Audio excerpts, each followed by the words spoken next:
I love the chase and the hunt, and I set the pace when I'm running. I always take what I want and I always give it 100. Don't need a bank, no I'm funded. Play the game like it's nothing. I'm always thankful for something. Don't take for granted, stay humble. Now wake up! It's time to look. What's up, everybody, and welcome to the Comment Riders. We are here. We've got lots of fun things to talk about, including Kamen Rider Geats, episode 37. And I think we're going to talk about the Punk Jack special as well. Joining me, as always, is my good friend, Toby Tobes. How are you, Toby? Josh, fantastic. Question for you. Mm-hmm. Let's rap about something. All right, I'm turning my chair around backwards. We're going to rap. Let's do it. What's your opinion on souvenirs? Like you go somewhere for a trip and you pick up a souvenir for it? Yeah, for people. Oh, for other people? Yeah. So like the global process of, hey, I'm on vacation. I'm supposed to get people souvenirs for when I go home. I would keep that list very small. I typically don't get anyone souvenirs when I'm gone, but like I could see if like I was traveling and my daughter wasn't with me, I could see getting her a souvenir. Like I could see doing that. Like, hey, I got you like, you know, a stuffed animal from wherever I was at or something like that. Anyone else, like any adult, I'm not really going to bring them a souvenir because like you could go get one yourself. I don't know. It seems weird. So the other day we went to the beach and came back and I was thinking about it because we were looking at the souvenirs and you think of like, oh, I should get people stuff because, you know, we went on vacation and all that. And I was really reflecting upon that process this time. And it seems as an adult now, old man screaming at clouds here. It seems weird to me to get people souvenirs from places you go. Yeah, I agree. It's like it's almost like you're like rubbing it in their faces, right? Like, look at this fun thing I did that you weren't involved in. Yeah. Like, so we went to Cape May. So it's pretty much like the border of Delaware and New Jersey, bottom of New Jersey beach. So looking at like stuff for people and there's t-shirts, long sleeve shirts, whatever. And I was really thinking about it I have no idea why, but I was thinking along the lines of like, well, if I give this to like my mom, for example, it's like, hey, here's this shirt from Cape May and your shirt's going to say Cape May, but you've never been to Cape May and you really have no idea how my vacation was. Yeah. So it just seems like all out of nowhere, the whole process to me seemed kind of absurd because you get these fun things of, hey, here's this place I had a shitload of fun at. By the way, you were at home working probably. Yeah. Congrats. Yeah, for sure. It's very weird. Like I like the idea of getting a souvenir for yourself when you go someplace. Like, let it be super kitschy and like very touristy, and that's fun. Like get yourself a t-shirt that says like I was at, you know, St. Pete Beach, Florida or whatever, and that's okay. But yeah, like for other people it just feels very strange. the externalizing of it now has thrown me off. Yeah. Has to throw you off of the process. Yeah. Yeah, I agree.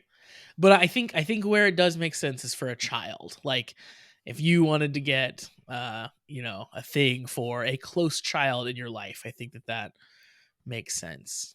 Because like, you know, the kid, like oftentimes too, like especially if it was your kid, like you're probably leaving them for an extended period of time for a trip or something.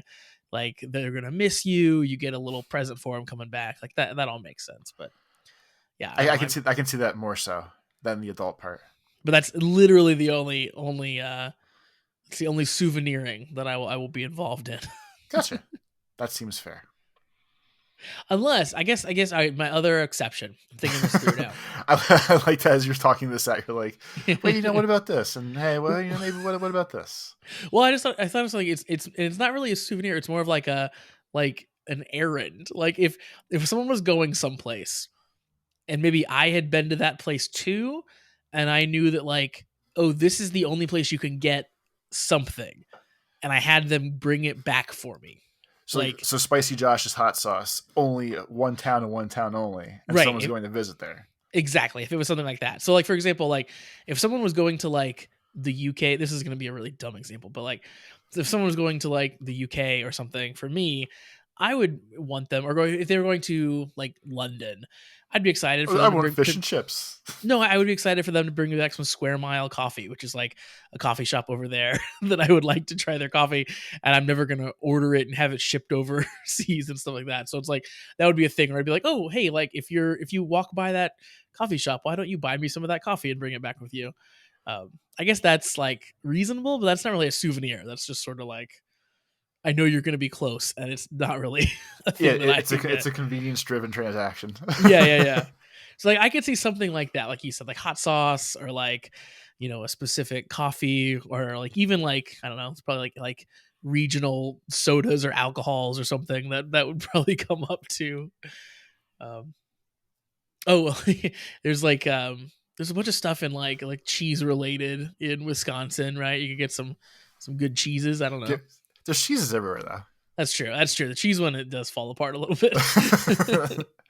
They have this thing up there. It's called cheese. I don't know if you heard of it. Have you heard real it? Good. And sometimes they put it on their heads, and then they love football or something. Is that still a team?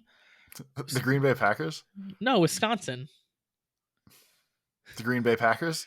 Oh, is that what they're called? Oh yeah, they are called the Packers. That's right. So for some reason, the Packers didn't sound right to me. It didn't sound like what the name was going to be. Josh, just so you know, Uh, the Green Bay Packers are the only NFL team that is not owned by like a crazy rich man. oh, It's actually you can buy shares of the Green Bay Packers. so they're currently owned, like it's owned by shareholders. Like Correct. nice. So are they? Josh, follow up. I own a share of the Green Bay Packers. So what's the process of buying a share? Is it like traded on the stock market? No, so they are some special. I'm looking up while I try to talk here. It's some special stock that you buy that it's a certain code number for it where it's basically a charitable donation to the team. Okay. So there's no You don't get profits dividends off of or it. anything. Right. Okay, There's no got it. dividends. You can't sell it back. Technically you have voting rights, but like for any stock thing, there's thousands of people have way more than I do and everything else. Sure. But So you technically get a vote to cast, have a vote to cast. So I bought it as a joke, and I told my friends I was going to do it, and they're like, "Ha ha ha! Yeah, that's go for it, I guess." Because they only put them out every couple of years, and it's like I sat on a website in a waiting line for like 2 hours at night to wait for my my turn to buy a thing. So I was telling my friends about this all day, and I guess they thought I was fucking around. So the whole day went on. I bought it. I texted my friends, and my one friend was like really good with like knows tons of sports stuff, intelligent person, was like, dude, that stock's worth nothing. And I was like, what are you talking about? And he said like it's basically a donation to the team. You can do really nothing with it. Like I have to hold it for life at this point. It's just like more of a souvenir thing to have to wrap it around. To say that you have it, yeah. Yeah. But so they sent me this giant packet of like, these are the rules that you have as a Green Bay shareholder. Nice. So technically I'm not supposed to say bad things about them on social media or publicly facing, because as the owner of the team, I'm supposed to have the utmost respect for the green and yellow and behave myself properly at all times. Wow. You got to toe the company line now. I do. I'm a corporate man. So I have two questions. First Sure. question, you said they only like put these out every couple years, but like if people hold them forever and they're putting more out every couple years, like are they just continually increasing the number of owners? They are diluting the pool, but yes, that's. I was gonna say, yeah, they are actively devaluing your particular stock as the years go on, which is hilarious. Two, how much was this? It was $300. Okay, so it's a reasonable amount of it's a considerable, I guess is what I'm trying to say, an amount of money to put down one share. Okay, all right. So over the history of the team, they have put the stocks up for sale 6 times. 1923, 1935, 1950, 1997, 2011, and 2021. So it's not not super constant. often. Yeah. Right. But I remember vaguely hearing about it in 2011. And then when the time came in 2021, I was stuck at home during COVID. I was like, I should do this. And apparently the stocks were $5 in in 1923, and they were $300 now.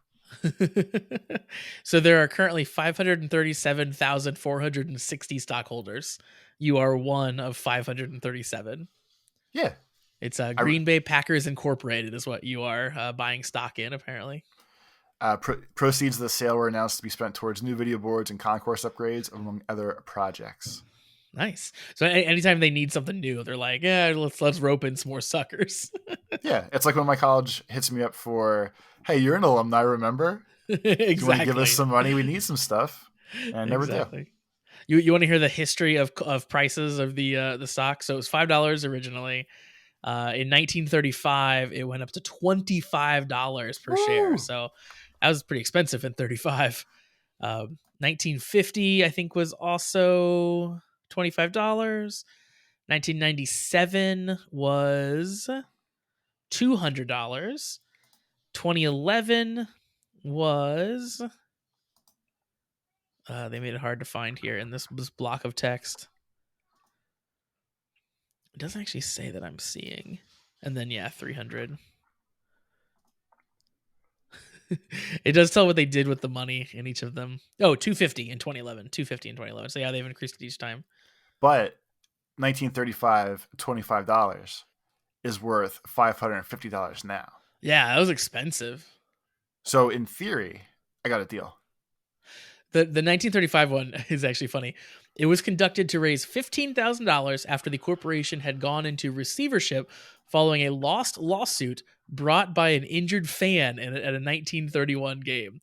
So basically, the company was like, shit, we lost a lawsuit. We hurt a fan. We need some influx of cash. That's $330,000 today. As for comparison. So it's definitely a lawsuit they had to pay out in some way, shape, or form. Let's figure out how what happened to this fan. Now I'm curious. Let's see. It's gonna be too deep. Okay, too deep. Too deep. Get out of the Packer hole. Oh wait, here we go. A fan fell out of the stands. Fell out of the stands. They do that. They get rowdy. Crazy. Those fans get rowdy. So did you get like a certificate of authenticity and stuff? Like you got a big thing in your packet that said like I'm a stockholder? I do. I'll try to find it for you for when the episode comes out. But I got a giant ass dossier of information and facts and a fancy little stock and a nice little like the diploma books or like the thing your diploma or degree goes in, like the hard cardboard pleather looking thing. I have one of those that has like the stock in it. Because that's what they're selling it for. They're selling it for all those cheese heads to put it up on their wall. You know? Yeah, pretty much. Like I'm supposed to be like, oh, look at me, I'm proud of this, and like flaunt it. But I honestly don't even know where all that stuff is right now. So over the past 2 years, it obviously meant a lot to me where I packed it away. Yeah, definitely. It's super important. It is so I guess no one is holding more than 200,000 shares. So like of the 537,000, no one is holding more than 200,000. So no one has like a majority. So to make sure no one ever actually controls the team. Yeah, yeah. So that their board of directors can control the team instead. Playing some 4D chess over there. That's crazy. I didn't know any of that. That's good to know. Go pack go. That's what they say, right? Yeah, sure. Yeah. I didn't know they were the Green Bay Packers like a few minutes ago. So yeah, you're off to a slow start, but now we got you there. I've pulled this fight song from deep within. Toby, let's talk about some Kamen Rider. What do you say? Let's wrap. Let's do it. Let's wrap. I'm going back to it. Now we talked about wasting money in multiple different ways for the first 15 minutes here. Now we're going to talk about watching TV instead. Exactly. And wasting time instead of money. Which is priceless. Yeah. Although if we were invaluable. If we were in Japan, we'd be able to waste money on the Toei Tokusatsu fan club, which is where it's where the Kamen Rider Geats Extra Punk Jack special aired. Oh my god. So let's chat about this Punk Jack special that came out. So it came out on the fan club, and it's a full half-hour episode of the show, like, as you would expect. Like it kind of fits within like the Kamen Rider Geats continuity. Like it was surprisingly relevant to Kamen Rider Geats as a whole, more than I thought that it would be. Because like when it was first pitched and it was sort of like a Punk Jack prequel, I was expecting it to be like, oh, let's learn about Punk Jack's life, and we won't see any Kamen Riders in it whatsoever. But it's not that, which is interesting. Yeah, it's just like a side. The timeline branched off in Yeah, his life from between. What episode did he probably die? Like I think 16. 20-ish? He died Is in that far back? 16. Yeah. Okay. Yeah, so it's pretty much like the past 20 episodes of his life that Yep. we didn't get to see together. Yeah, like the 16 to like 36 range, basically, is what it fills us in on Punk Jack. And I'm not gonna lie, it made me a Punk Jack fan. I think like I was already kind of coming around on the guy, and this was good. I like this a lot. So He go ahead. Sorry, he's like he's very Buffa like, he but is. not as angry. Or not as like Yeah, overall like hate the world angry. He's just driven, motivated, angry, I guess we'll call it. yeah. He has clearly he has a drive wherein he needs to be the best, and if he's not, like, why even bother? Like we see that at the very beginning. His band is like doing great, people are into it, they're playing a battle of the bands, and then right afterwards he's telling his band members like the band's over, like we've been playing for so long, we haven't hit it big yet, we're done. Like, But to be fair with that though, they were putting on a hell of a show. they were. And there was like 20 people in the audience and no one was really moving. It was like the polite, hey, there's this weird cover band at the bar tonight, we'll watch and nicely applaud at the end of the songs vibe. Well, it was like half and half. Like half the people were like freaking jiving with it, like hand in the air, like yeah, we're doing it. And then like about half the people were just staring. So yeah, I guess that was what they were trying to go for. It was just like, yeah, you're kind of getting a lukewarm reaction here. But you know, he quits his band basically. Like he separates the band, and then he instantly is seen like on a bender. Like, And that's like, when I respected him. He was drunk and crazy and trying to figure out the next part of his life. also something I think they would probably only do on the streaming service. I don't think we would see someone like stumbling with sake in hand in actual Kamen Rider. So I found that interesting. But Punk Jack is still around here in modern times. That was all kind of flashback to his kind of band era. But Punk Jack's around in modern time because the episode opens with telling us basically he didn't die. He didn't get erased there in episode 16. He did end up in the hospital. So he got hurt pretty bad. And the producer shows up and is super apologetic and is really mad at the game master, basically. Like, I told him that that you were the grandson of an important sponsor. And the producer basically gives him the option of like, do you want to, keep it where you don't remember anything and you can go about your life, or you can touch your ID core and remember the whole thing. And Punk Jack goes like, I don't know what you're talking about, but punk is life. Well, it's funny because like we've seen multiple versions of the touch this plastic thing and you get memories, and every time they're obviously confused about it and still like remotely works every time. But it's just funny that when they say like, oh, you're a Kamen Rider, touch this and you remember your stuff. And of course, their first answer is always, what the hell are you talking about? Yeah. It's just when they always have to have like that same loop of conversation. Like, oh, by the way, you did this and you should do this. And, the memory wipe option has come up a couple times now, obviously, where you can keep yourself naive to your life, or you can get nuts again and touch this fun little toy. Yeah. Like, no one in their right mind would not touch it. Like, if you were told right now, like, you can stay how you are now, or I can tell you about this crazy secret life you've been leading where you're basically a superhero. Like, obviously you're going to touch the thing. Like, no matter what, you're going to be like, yeah, I need to know what this thing's about, obviously. Yes, and you always have to do yes and. Exactly. And then of course we get our little flashback to sort of the origins of Punk Jack, as we were talking about, with such a freaking good song. That crowd who wasn't into it, they're morons, because this song is really good. And they put this like song out separate. There's like a separate like movie for the song, which I appreciate because it's very good. So as we mentioned, Punk Jack is kind of ending the band, and Hiroki is another band member who will come up later. But he has a pregnant wife, so he's kind of like like, oh, I can't believe you're breaking the band up. And his wife is like, yeah, but we're having a kid soon, dude. Like, maybe you should quit being in a band. When they kept cutting to pregnant wife during the concert. Yeah. So I was hoping that maybe Punk Jack had a pregnant lady. Yeah, but it I thought wasn't that's where his. we were going. But no, it's just Hiroki. And then really then of course Punk Jack joins the DGP, which is a thing we knew. His grandfather sort of recruits him, but we didn't really know much of what he did, right? We knew he was part of the DGP staff, but we didn't really know what that meant, other than he eventually becomes Punk Jack.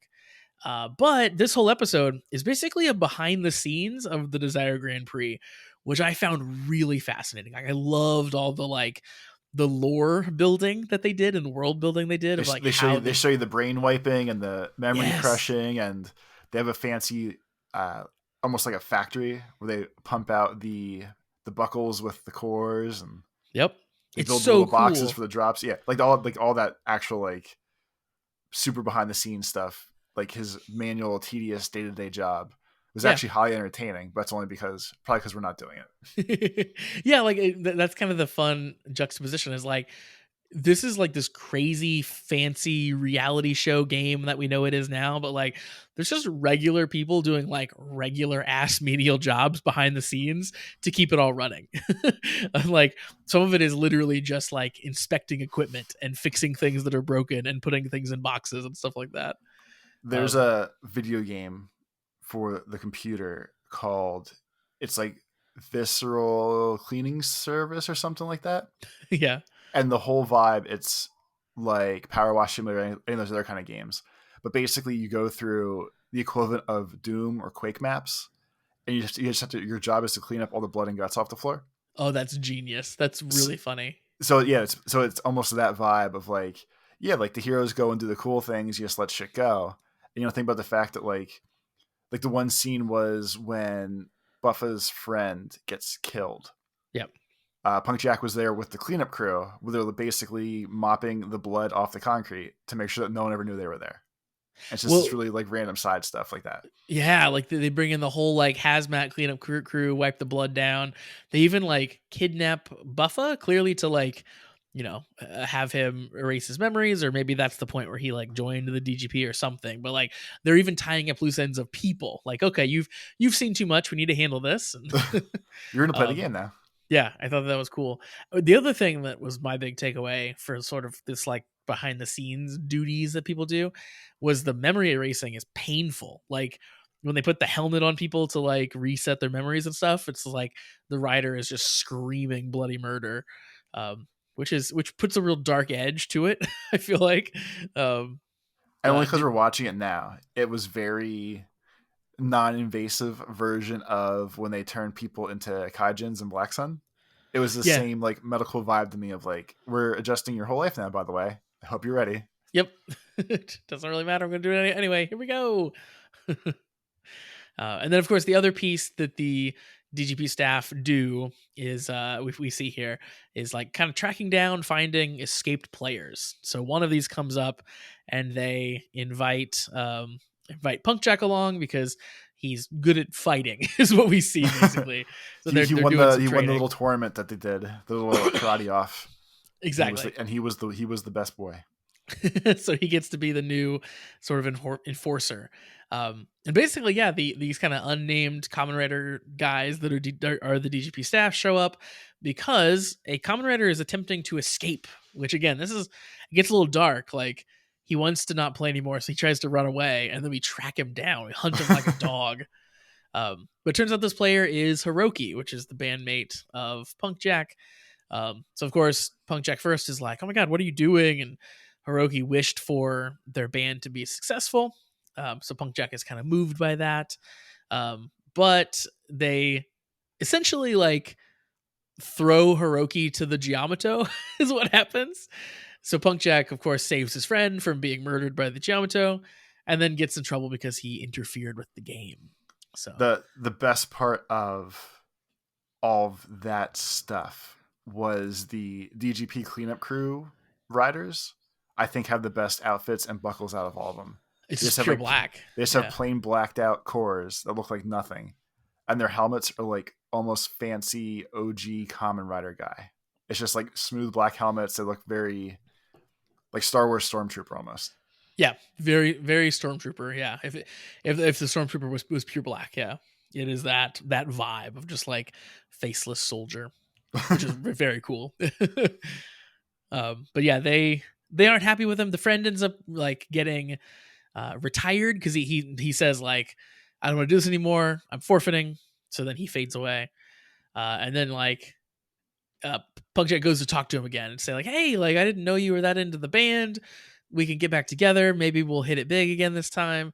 I And know the you friend, because it was. I know you have the drive. Or I know you've got the You have drive, the yeah. desire to be big, and you just thought he was fucking around. Yeah, and the friend's just like, nah, I don't really care about music anymore. Because as we know, if you lose, you get eliminated. You lose that spark. You lose that drive to achieve the thing that you wished for.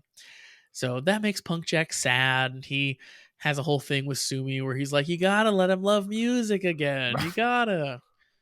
I think the important part, or not important part, but the other thing we're leaving out too is his friend was a Dalmatian rider. Yeah, that was pretty cool. And just a big, and it at first looked like almost like a leopard. And I said, "Oh, this is kind of cool," or whatever. And then I realized it's just a dopey dog mask, and I was like, "God damn it!" He was the perfect guy to be running away. Like they brought this little puppy dog into the game, and then he's like, "I can't do this. I'm a dog. What are we doing? Run away." So there's really no resolution to the thing with his friend. Like the friend is having a baby, and he's clearly still happy about the baby, but he doesn't care about music anymore. And like it's a good introduction for Punkjack into like the stakes, I guess, of the Kamen Rider, the DGP and stuff. Then the episode kind of has a little twist where the staff that Punkjack had been working with are basically going to blackmail the game master into granting wishes for them. So there's a little bit of an insurrection. So the staff all show up and confront the game master. Punkjack kind of doesn't help them and is against them. So the game master gives him the Punkjack ID core, gives him the power to basically like defend the DGP. So Punkjack beats them all up, and then the game master basically blows some smoke up his ass about like, I prepared this for you. I knew that you were gonna show potential and all that stuff. So it sort of was like laying the groundwork for Punkjack being very loyal to the game master and leading us into when he first, meets Ace and when he first gets introduced into the actual DGP. And of course, Toby, we get to see Beat Buckle Punkjack, which is very cool. It was cool. It definitely makes the most sense for him. Yeah. It's still like the goofy, his monster helmet, but him doing all of the neon guitar riff attacks and everything else was very cool for his Punkjack ways. Yeah, I can't believe I never really thought about that before, that he should have been the one that had the beat buckle. But like totally. Yeah, that makes perfect sense. But yeah, I thought this was a fun little special. Like it doesn't really affect too much of the current like where we're at now, but it does give you the like arc of Punkjack, because as we'll talk about in the next episode of Kamen Rider, and we kind of have seen him here, like Punkjack is back, and he kind of inserts himself in a way where he's not just purely an enemy. And you get to see like, oh, he's actually got some heart. He actually has some like desire to be a good person and to help people, kind of. So that doesn't come out of nowhere when you watch the special. So I feel like it was nice to kind of clear that up of like who Punkjack is. Yeah, like, and then through all of it, like I said up front ish, it's basically almost the Buffett story. Just he's a nicer boy than he presented when I was just the annoying meddler of things. Yeah. Like he shows up and like instantly hits on Sumi and stuff, which was now looking back. Which is where Sumi comes from. That's yeah, it is. Yeah, that's true. But looking back now, like that was clearly an act, because he already knew her. Because remember, he was like pleading with her about giving back the musical talent and the musical desire and stuff. So like the whole thing of him hitting on her was just an act for the other riders. Yeah, like he clearly was bored and screwing around. He's like, I can have some fun with this. Let's do it. Exactly. Yeah.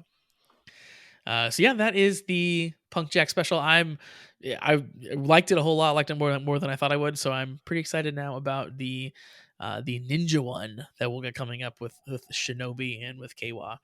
I hope it is equally as good. It's definitely a different vibe on that one because, it's not as much like filling in the story of Geats. I would think it's probably more of a side story with Keiwa, but hopefully it's good as well. Yeah, give us something else to watch. And now, Toby, let's talk about the main event. Let's do it. For our talking here. Here comes Kamen the Rider highlight. Geats, episode 37. Here comes the highlight. So 37, a lot happens. I feel like there's a lot of good stuff. It's kind of a good culmination of a lot of stuff that was set in motion from last episode. So, we'll dive in here. We of course knew last episode that the gate was closing, and Baroba doesn't want to go against the game runner Sweru, because if she does, she might get trapped in the world before the grand end completes. So she's ready to give up the vision driver so she doesn't get trapped in this world. And she does it so easily too. Like, out of all the things I would have thought would have been a problem, both of them just being like, I don't care. Here's the driver. Who cares? Yeah. Well, it kind of shows their stakes are so low. Like it's just they really are just there to watch a TV show. It's just okay, yeah, you're right. I don't want to actually have any real stakes in my actual life for this, so I'll give it back. I'm out. That's fine. See you later. But before Baroba and Kekara hand over the driver, they go to the goddess and they get one last wish apiece granted. We don't know what this wish is, so we will, I guess, maybe find out later. We'll see. But we do see them later, both licking lollipops, talking about oh, thankfully our wish was granted and we get to watch this. So I don't think that their wish was lollipops, but there's a chance that it could have been lollipops. And it's funny because Baroba has the comically large, childlike one, and Jerk-ass Frog has a little baby one. And it's just if they weren't such bad people, it'd be extra charming. Very true. The game of the count the ID cores finishes up here at the beginning of this episode, and everyone assumes that Sarah's going to win, but then they're surprised to find that Buffa had actually tied her up. So they're, I think, at 33 apiece or something like that. So it's announced basically by Sweru that there will be a 1 hour overtime tomorrow at noon, where basically riders can steal ID cores from other players. So it'll just be a free for all for an hour. And then at the end, whoever ends up with the most will win. So we get a little scene then of Keiwa and Sarah walking home, and kind of Sarah's basically being we can't do this. Buffa's whole thing is he just gets to kill riders and he's really good at it. There's no way we're going to win against him. And then Keiwa's yeah, but we're still going to try. His hype is always real because he said you can't always, it's always the vibe of you can't always just run away, or we can't run away. Yeah. And they cut back to when they watched their parents die. Yep. As a weird tie to they told us to run, but no, we can't. We have to power forward. We should have stayed there and died too that day. Kyun reappears and to come talk to Neon, basically trying to plead with her to not participate in the game, because he tells her hey, they're pulling out of this world. It doesn't matter if you win or lose, your wish isn't going to be granted anyway. The Desire Grand Prix is going to cease to exist for you no matter what, so don't do it. So that was good of him, I thought. Turns out he's been the best of the future people. I guess Jean's not bad. Jean's pretty good too, but Kyun pretty selflessly is giving away some info there, which is nice. So then, of course, the next day at noon, the game restarts and Neon is kind of telling Keiwa and Sarah that the gist, basically, that the DGP is ending either way, so there's really no point in them fighting. Even if we win, we lose. Yep. Unfortunately, that info doesn't quite sway Buffa, because he shows up and still intent on ending their rider lives. He's ready to still crush some ID cores. Buffa's gonna Buffa as always. Exactly. And crush some ID cores, he certainly does, because he gets Neon and Sarah to dehension. He grabs their ID cores out of their belts, and like he hesitates for a moment. Like they say, like, no, I have more to do. I have more to do. And he thinks about it, but then he crushes them anyway, and he says, "Don't become riders ever again."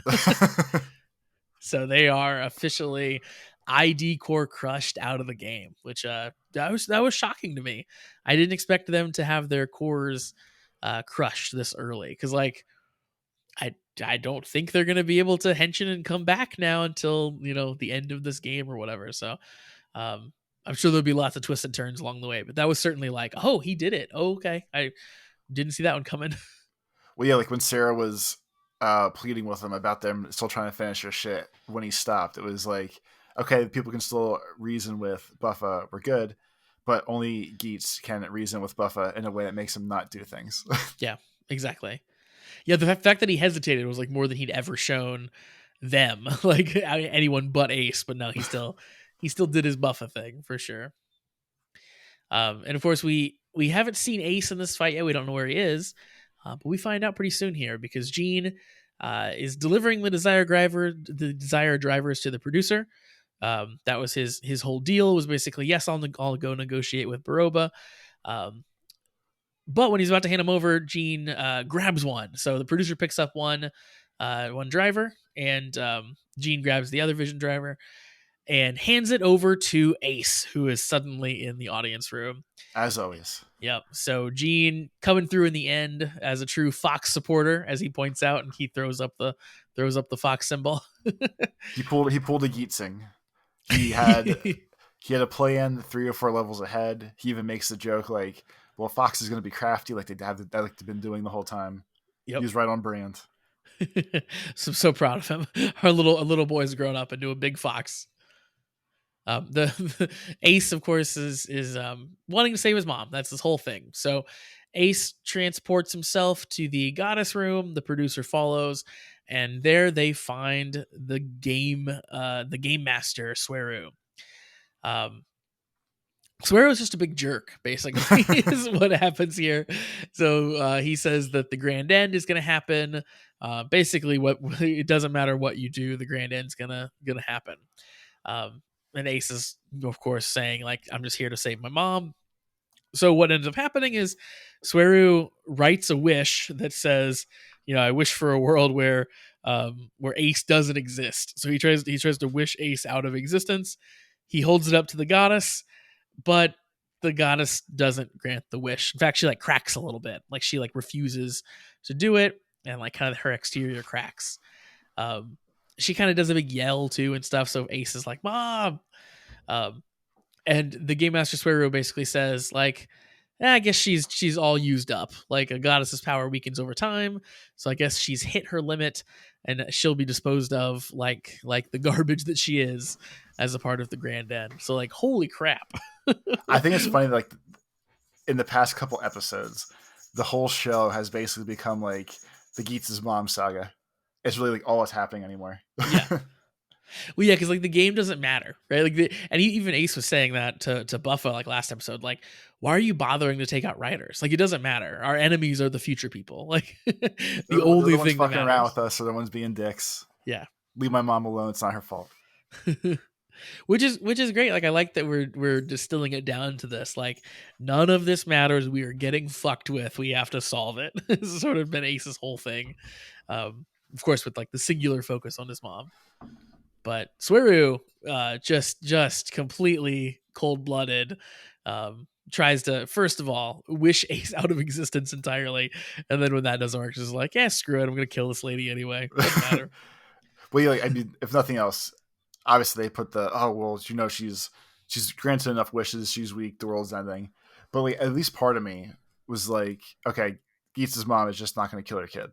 I think is really what the yeah, like it could be that for sure. Like, of course, like Sweru will say like, she's all used up, but like I think she's got some free will for sure. At least a little, it seems like. Yeah, because he says in this exchange like she doesn't have any free will. She's just a tool. But yeah, I think that shows that that's not 100% true. Ace tries to kind of charge the game master to take him down, and he gets sort of instantly teleported out of the area. Then we cut to our friend Punk Jack, and this is where that little bit of backstory from the special for Punk Jack kind of helps. So, Punk Jack mentioned last episode that he was going to be researching Ace's mom. He was going to look up the details and kind of what her whole deal is.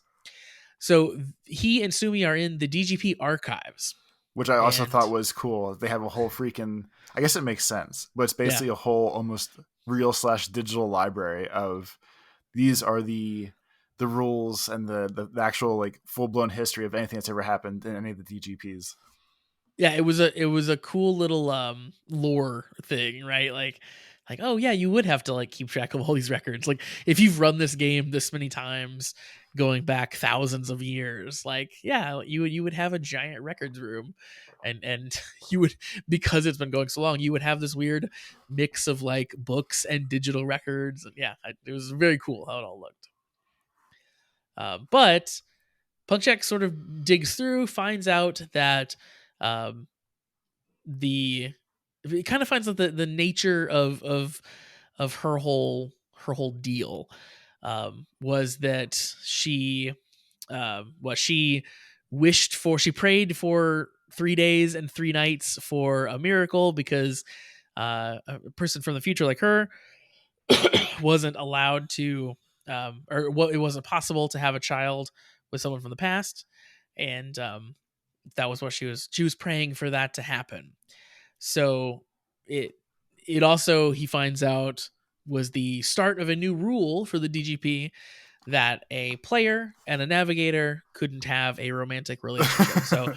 So she fell in love with one of the writers, and then desperately wanted to have a baby with one of those writers. And that's sort of where her power came from, was her like strong desire. Her desire grand, would you say? I would, I guess, say that, yeah. So yeah, it was a lot of stuff that we knew. Of course, this was the changeover from the DGP where you used to get a coin, now you get like your actual desire granted. This was the time when she sort of became the goddess. But yeah, it was because she seems like she fell in love with a player. Then of course we cut back to more fighting. Buffa is working on killing Kawa essentially. And this is really good fighting, I will say. So not to gloss over the choreography and stuff, but like they are in what looks like a paintball arena almost. Like it's like Yeah, it's like a bunch of like walls and stuff, and there's a bus there and stuff like that, and or like a junkyard, or like a nicely organized junkyard that just happens to have like paths and lanes to run up and down. Yeah, but yes, exactly. probably filmed in an actual paintball place. Yeah, like at first I thought I thought it might be paintball, but then like I was looking at like there isn't really like paintball splatter anywhere, but like maybe it's like, I don't know, airsoft or something like that. It could be anything, but like it looks like a paintball arena, because it's like kind of like messed up cars and a bunch of trash thrown places, and like you said, like corridors and just places to hide and stuff. So it's a cool venue for a Kamen Rider fight. But they use it really well too. Like they fight on the bus for a while. Yeah, I think in general, like it looks cool, and it looks unique to kind of a lot of the like, now we're in this big giant quarry again because we always fight here. So they're mixing up the locations. But Buffa is intent on eliminating Kawa, and Kawa kind of is refusing to do it. And he even battles hard enough that when he gets dehensioned, he still rushes and tries to attack punished Buffa, which I thought was fucking crazy. That he just doesn't care. He was like, "No, I'm not quitting." Yeah, like I think at one point, like Buffa like grabs his ID core, and Kawa like is just wrapped around his arm, just like trying to prevent him from taking it. Like, no, you can't have it. He's like hanging off of him. Really shows Kawa's resolve, which is pretty cool. And this whole fight, Buffa is almost like incredulous about Kawa, because he's like, you had a good life before this. Just go back to your life. Like, what the fuck are you doing? Like I'm not murdering you. You're just gonna go back to your life. And Kawa is like, of course, adamant about like, no, I'm gonna wish to save all these people. And Buffa keeps saying like, but a wish is going to inflict more harm. Like any amount of desire you have is going to inflict more harm on people. Like just give it up. But they end in a stalemate because right as he's about to crush Keiwa's ID core, Punk Jack shows up, knocks the core out of his hand, and says basically like, "Oh, time's up." So they're still tied. I think 33-33. And with Punk Jack showing up, basically is when the fighting ends because he tells them that he has some information. And this is when he collects them all very cinematically in an auditorium, kind of an open air auditorium. And he gives them the rundown basically on Ace's mom, and kind of explains that she had this forbidden love and prayed for a miraculous birth, and she was given the power to remake the world. So then that sort of clears up, like, she's not the one who decided to do bad things. It was the DGP who was using her. So she didn't cause the pain and suffering. And, it talks about, she wasn't intent on causing issues. Basically, she was just being used.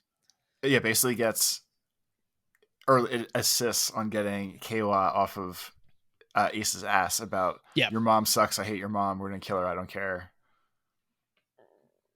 Exactly. And Punk Jack had a good way of putting that, like specifically for Keiwa. Yes. like I understand your issue. Yeah, exactly. I understand your issue. It's not her. Because I think Punk Jack at some point like holds up a sign and he's like, "Peace and love." So that was kind of cool that like Punk Jack is the one who gets to show up with his like research he's been doing. But of course, last we saw the goddess, she'd been breaking apart, so we cut back to the kind of goddess room, and Sweru orders the commencement of the grand end. He's like, the grand end will begin, and the goddess is kind of like wrapped in chains and sort of lowered down from the sky. Again, like a weird Final Fantasy RPG moment of, look at this giant angel.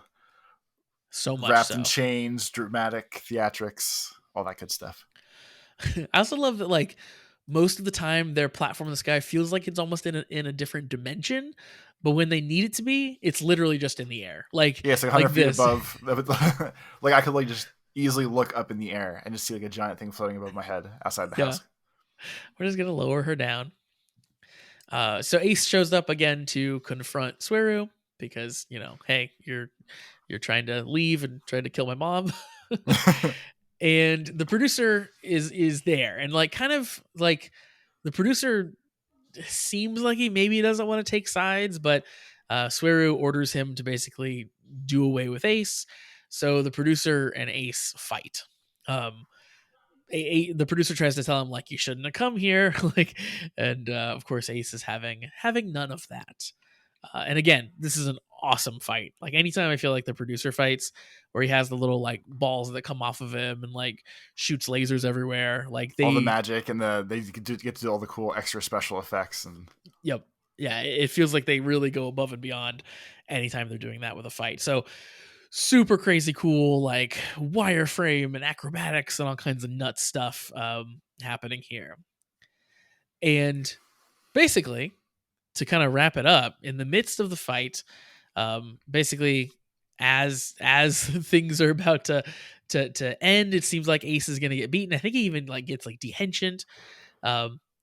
There's a piece of the goddess statue that breaks off and falls to the ground. It almost looks like it comes from off her cheek under her one of her eyes. Like maybe she cried. So it looked like Geats' mom cried. That's the way I took it based off of the small amount of information they give us in these crazy visuals and everything.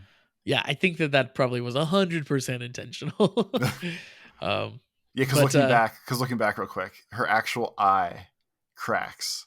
The crack goes down to her cheek, and then a chunk of her cheek is what falls off. Oh, absolutely intentional then. Yeah. So the chunk falls in front of Ace. Ace picks up the chunk, and basically that empowers him, I guess we'll say. Like his sort of like it sort of overcomes him, and he becomes Boost Mark III. So he gets his final power up. He once again goes magic. Once again goes Magic Geats with another crazy outfit and Yep. fun things. Yeah, so we'll obviously get to see it more next episode, but we get the henshin and we get the first viewing of the final form, Boost Mark 3. And what are your thoughts on the final look here of Geats? It's hard to see it at this point, but it just seems like crazy. I'm gonna deal ultimate damage now. This is like, it's almost like Venom. I feel like it's based off of like almost his anger and rage. Yeah. I feel like is what got him the final form. But from the quick shot at the end, there's all sorts of like, almost looks like lasers or his scarves or his foxtail just whipping everything and just shatters the producer's orb into a different dimension, it looks like. Yeah. So he's definitely like overpowered as hell at this point. If he wasn't overpowered as hell before, he is overpowered as hell now. Yeah, he is once again just pure god. And the costume itself is like it's basically all white at the top, so like they fill in a lot of the sections with white that were previously black. And then it has a bunch of like hard plastic white areas with like red lined accents kind of surrounding them. So it almost gives off like a spacesuit vibe to me. But in His a cool final way. alien form. Yeah, it looks very alien. It looks very spacey. It is, I think, very cool looking. I think my issue with a lot of the like, final form writers that you see, or at least the ones that I've experienced, are like they're a little like overdone, and they end up being kind of bulky and kind of crazy. And this one still seems like sleek and powerful, and not too wild. Like he still looks like a fox. It still looks like a cool design that you could see a human actually moving around in. So Well, I think Geats always got the that's best ones. So that makes sense. yeah, for sure. But yeah, I'm really really excited to see more of it next episode, of course. Yeah, I definitely want to see like what it actually looks like at this point, and not just the quick flash with explosions and lasers and everything else. Yeah, I want that like thing where they do the like pan up, pan down, and then wide form. Or do like the Matrix 360 quick whip around. Yeah, Get a nice shot of all of it. Exactly.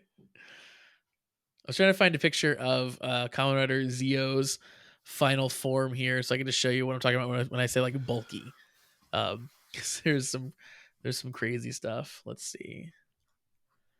This is kind of one. This is what I was thinking of, though. Here we go.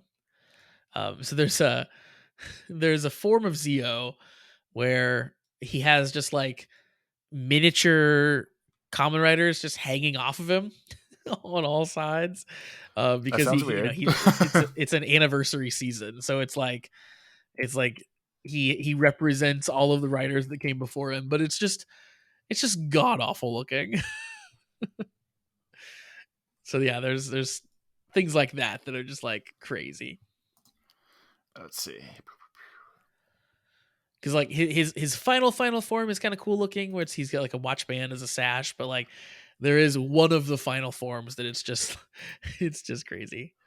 Yeah, the main one that you're probably referring to looks like he has 10, 12 championship belts on him. Like he looks like an art museum or something along those lines, more so than like a person. Absolutely, yeah. So, and then it's a show that I generally really liked the designs of the suits in that show, but yeah, like when you try to make something super crazy and ornate that like tops the things you did before, like eventually it's just you're gonna run into overwrought territory. So it's impressive that they're not quite there yet, in my opinion, for Geats. But yeah, any other predictions about where we're going from here? So the great end is commencing. Ace has ultimate power. The goddess is breaking apart. There's a lot of things going on. So I feel like the Geats has to stop the world end. Obviously, I think so, right? Like that seems like the logical episode 38 move here. And then I guess it would start his battle with the game master himself for the next couple, or him versus the producer guy then, or I don't know. Like, so obviously Neon needs to fix her shit still. Keiwa still needs to win something to save the world. Yep. So obviously, if they this whole we have to time, bring all the people back, right? Somehow, like yeah, that's all he cares about is bringing the people back. Yeah. So I mean, if they've been pushing that the whole time, I feel like that has to be the ending of all this. Like, there's no happy ending that Geats wins and they don't fix that, and then for whatever reason, Keiwa's just like, oh no, that's fine, no big deal. yeah. They'll have to resolve the dead people for sure for Keiwa, but it might be as simple as like the goddesses exploding or like ending her goddessness, and like as her final act she like returns dead people to life or something, right? I can see them like hand waving that away. I will undo all my things and I'll take my Jesus-like son home with me to a different dimension where we belong, and no one will ever notice him again. Oh, we did forget one very important, I feel like, little tidbit. At some point, Sweru talks about basically the goddess being used up, and he says, it doesn't matter. I've already got the next candidate picked out for goddess. So I think obviously talking about Sumi, right? It would almost have to be. Because she exhibited basically her powers, where she kind of brought Ace back to life recently, just by touching his ID core. So I think it has to be her. So I guess we also have to deal with that too, where he attempts to turn her into a goddess, and then Ace has to be like, no. And then Sumi pulls her gun on Geats because reasons, and they can finally live that opening credits thing down. We're just waiting for happy that they finally did it. We just need it so bad. Yeah, I hope we do. I hope we do end up getting that still. Yeah, I don't know how they're gonna fill these episodes, but I'm excited to see where they go. There's always potential. We've been saying it for 25 episodes now. I don't know where this is gonna go, and they always do something kind of cool. Yeah, kind of cool to very cool. Some of the stuff's been stupid, but it's always pretty much good overall. Yeah, I was gonna say, like, there of course have been things that we've criticized, but like, still, this has been a hell of a good season so far. Like, we're 37 episodes in, and like, sometimes it is hard to not watch the next episode as soon as it comes out, because I have to wait till we record about the previous one. like I'm that excited about it still that I want to like watch it as soon as it happens, and I get really excited about it each week. So yeah, it's not it hasn't been a slog at all. So it's been pretty exciting. So the problem now is when we do other Kamen Riders, my base level has been set pretty high. I am a little worried about that. Yeah. I think that there's fun to be had even in bad tokusatsu. I think that there's a lot of fun to be had, because if it's truly terrible, then there's a lot to make fun of. So even if like the watching it isn't super enjoyable by yourself, like we can laugh about it later after the fact, or like if we're doing a watch and react together, like it'll be ridiculous and we'll be laughing together because of how ridiculous it is. Like, that's still pretty fun. But yeah, I think story wise, we've set your bar pretty high, at least in the sense of the things that I've seen. Like, there's been really good stuff, but this is definitely one of the best, if not the best so far. Sweet. Well, between this and us watching Black Sun separate so far, like, I started with two very cool, intelligent seasons of this show. Yeah. Like it's the equivalent of us being adults now and being like, hey, let's watch Power Rangers season 1. And they're like, oh, look how really goofy this is. This is kind of stupid. So at least I'm on pace right now. I'm at a very solid level of this is a good idea. When Gotchard starts, then we'll have to see. I'm really excited for that to start and it to suck, and for you to be like, I can't do this anymore. This show's over. Well, so like the best way it can possibly work out in that for this scenario is, even if the show sucks, if it is a collectible card game vibe, as we are a gacha game predicting right now, if I was accurate with that, and then they put cards out to collect, I could possibly hate the show, but still want to try to get all the cards, and then we'll still be okay. That's true. Yeah, as long as they give you a means of becoming addicted, then that'll be enough. We gotta move to Japan. They have some pretty great gotcha Kamen Rider-y stuff over there already, because there's like the capsule machines and stuff. Yeah. There's an arcade machine. I think it's called Card Ass, which is a very funny name, like literally card ass, but as one word. Um, I believe that's the name. But basically, it's an arcade game that you play that like spits out Kamen Rider cards, and then you can like scan them back in later to like further up your game, power up your future plays.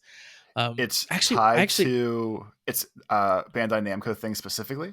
I think so. Yeah. So apart from Saint Seiya, which is a popular anime, manga and tokusatsu series is made into card ass. The most famous ones being Bleach, Toriko, Hunter x Hunter, Digimon, Doctor Slump, Dragon Ball, Kikuman, Gintama, Black Butter, Code Geass, Soul Eater, Full Metal Alchemist, Gundam, Kamen Rider, Naruto, Neon Genesis Evangelion, One Piece, Revolution Girl, Utena, Yu Yu Hakusho, Ranma 1.5, Sailor Yu Moon, Hakusho. Inuyasha, Slam Dunk, Kanjiki no Gash Bell, Kenshin, Ultraman, Yu-Gi-Oh! There's a Super Sentai based trading card game, Ranger Strike, that was released for the 30th anniversary. There's I a think digital version now as well. I think like Card Ass might be the sort of overarching brand for this type of arcade game, but then Kamen Rider Battle Ganba Rising, that's the actual like Kamen Rider version, I think. But I sent you a picture of some of the cards. I actually have some of these. I bought them at one point, I think off of like eBay or something, because they're like so crazy and shiny, and they're like double sided, and they're just insane looking. I like that Fortnite guy is one of the ones in this picture. The Fortnite guy, yeah. So X8, right? that's X8, yeah. So yeah, the cards are super fun. But yeah, if we lived in Japan and we could speak Japanese, we could just waste all of our money at the arcade and get these cards. It would be so much more dangerous for me. It would be, yeah. I restrain myself to a very poor level as it is, only because there's not so many things here. Or there are a lot of things here, but just not as many that interest me. But they have so many collectible things there in general. It would be a nightmare for me. I think so too for me. Like sometimes, a big genre of like YouTube video that I watch is like Japanese like touristy videos, like we're gonna go to Akihabara today and we're gonna go to all the anime shops and we're gonna go to the retro game store, and like I just eat that crap up. And like if I could do that like every day that I wanted to in real life, that would be bad. It'd be bad. I'd be in horrible debt. Because like we have retro game stores here, but they're not really the same. like you go to like your local retro game store here, and it's like, what version of NHL 97 do you want? PlayStation 2. We have 37 copies. Yes, exactly. Like, and there's some good stuff, but yeah, it's a whole different vibe over there for sure. And it's not as good as it used to be, but it still seems pretty great. And yeah, just all the anime and just all the general like collectible crazy stuff. Yeah, I also would struggle. Nightmares all around. All right. Well, that's going to wrap it up for us here talking about Punk Jack and episode 37 of Geats. If you want to send us an email, you can send those emails to cast@KamenRiderSucks.com. Also, you can visit KamenRiderSucks.com to have you view all of the past episodes of this podcast in video form. Or you can just search for the Kamen Riders on your favorite podcasting app, and you'll be able to find and subscribe to us. But we hope that you are listening and participating in some way. And one way that you can do that is also by joining our Patreon. For a mere $3 per month, you can get weekly bonus content from us. That's watch-alongs and ramblecasts. And also join our Discord community. Talk about all kinds of nonsense with us, including getting some Pokemon code cards, which happened this past week. Toby opened a whole bunch of Pokemon and distributed code cards like a weird TCG Santa. I made everyone's day with digital letters and codes. So yeah, find the link to the Patreon in the description of the video or the podcast that you are listening to right now, and we'd be very happy to have you. So again, that's going to do it for us for this week. We'll be back for episode 38 next week. Ooh, we're getting up there, man. We're getting up there. Numbers are getting away from me. But until then, have a great week, everybody. Peace. taking shots at the enemy. I'm gonna make it to the top, leave a legacy. If I got something to say, you better let me speak. Turn it up a new degree, bitch, you ain't seen anything. I pop off with the new rock, electric